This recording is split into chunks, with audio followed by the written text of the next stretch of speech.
Hi friends, அஸ்ஸலாமு அலைக்கும். பருப்பு ரசம் எப்படி செய்யலாம் வாங்க பார்க்கலாம். 50 கிராம் துவரம் பருப்பு, இது ஒரு சிட்டிகை மஞ்சள் போட்டு இதை வேக வச்சு கடைச்சி வச்சுக்கணும். ஒரு எலுமிச்சை சைஸ் புளி வாஷ் பண்ணி ஊற வச்சது, புளி தண்ணி எடுத்துக்கலாம். 1 டீஸ்பூன் மிளகு, 1 டீஸ்பூன் ஜீரகம், 1/2 டீஸ்பூன் தனியா, 1/2 டீஸ்பூன் மஞ்சள் தூள், 3 வரமிளகாய், 10 பல் பூண்டு இது தட்டி எடுத்துக்கலாம். தேவையான கொத்தமல்லி, தேவையான கருவேப்பிலை, 3 தக்காளி இது நல்லா கையால் மசிச்சு வச்சுக்கணும். ஒரு ஸ்டவ் ஆன் பண்ணிட்டு பேன் வச்சுக்கலாம். பேன் ஹீட் ஆன உடனே தேவையான ஆயில் போட்டுக்கலாம். இதில் 1 டீஸ்பூன் கடுகு,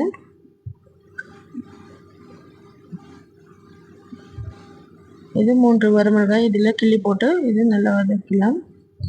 தேவையான கருவேப்பிலை, பூண்டு தட்டி இதில் போட்டுக்கலாம். மஞ்சள் தூள் போட்டுக்கலாம். தக்காளி போட்டுக்கலாம். இதில் போட்டு இது ஒரு 2 மினிட்ஸ்க்கு வேகணும்.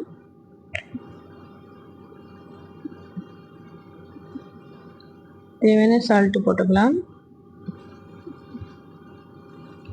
இது புளி தண்ணி போட்டுக்கணும். இதில் 1/2 டீஸ்பூன் பெருங்காயம் போட்டு இது நல்லா மிக்ஸ் பண்ணி விட்டுக்கணும். ஜீரகம், மிளகு, தனியா இது கொரப்பாக அரைச்சது இதில் போட்டு நல்லா இது மிக்ஸ் பண்ணி விட்டுக்கணும்.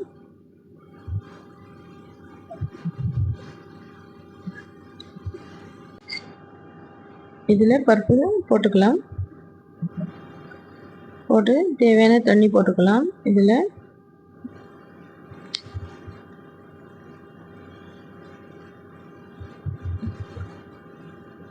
போட்டு நல்லா மிக்ஸ் பண்ணி விட்டுக்கணும்.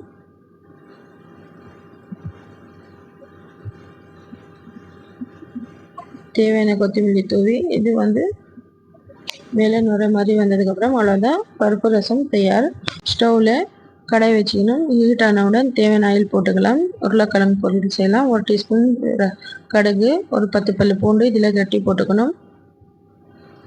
ஒரு வெங்காயம் நல்லா மெலிசாக கட் பண்ணி இதில் போட்டு நல்லா இது வதக்கலாம். ஒரு தக்காளி கட் பண்ணி இதில் போட்டு நல்லா இது வதக்கணும்.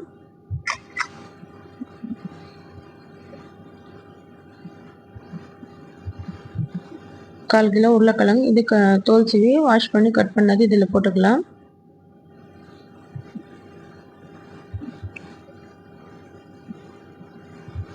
தேவையான சால்ட்டு, 1/2 டீஸ்பூன் பெருங்காயம் போட்டு இது நல்லா மிக்ஸ் பண்ணி விட்டுக்கணும்.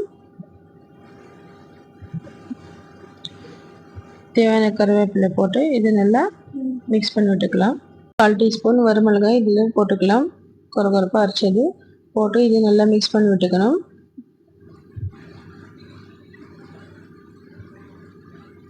கொஞ்சம் லைட்டாக தண்ணி போட்டுட்டு இது நல்லா மிக்ஸ் பண்ணி விட்டுக்கலாம். காரத்துக்கு ஏற்ற தேவையான ரெட் சில்லி பவுடர் போட்டுக்கலாம். இதில் போட்டு இது நல்லா மிக்ஸ் பண்ணி விட்டுட்டு இது மூடி போட்டு ஒரு 5 மினிட்ஸ்க்கு உருளைக்கிழங்கு குக் ஆகட்டும்.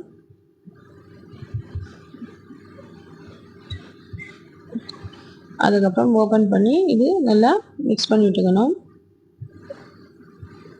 இன்னும் ஒரு 2 மினிட்ஸ் குக் ஆகட்டும். அவ்வளோதான், உருளைக்கிழங்கு பொரியல் தயார். இதே மாதிரி செஞ்சு பாருங்கள், சூப்பராக இருக்கும்.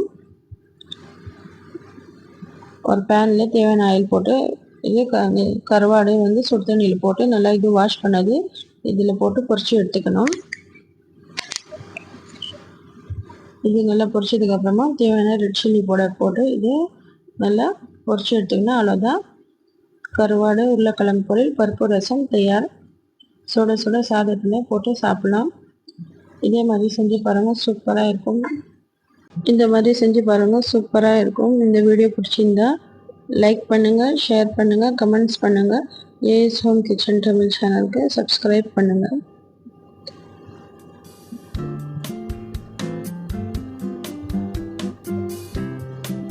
தேங்க்யூ.